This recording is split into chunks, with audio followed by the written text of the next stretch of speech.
Sijajua, pengine huyu mwanamke atakuwa anataka pesa, labda ndo anikubali na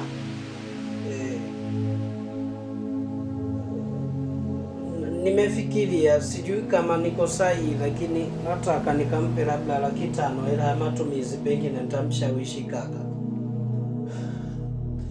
Sikiliza kaka, sio kila mwanamke mpaka umpe pesa ndipo akukubalie.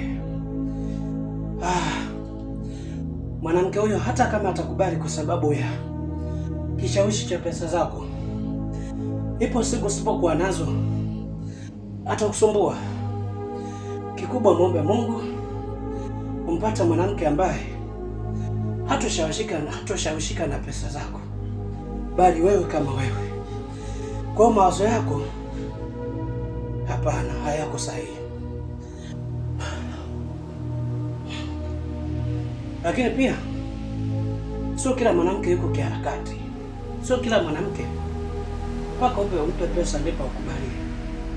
Mwanamke ni kuonesha nia, kumpenda, kumjali, hivyo tu.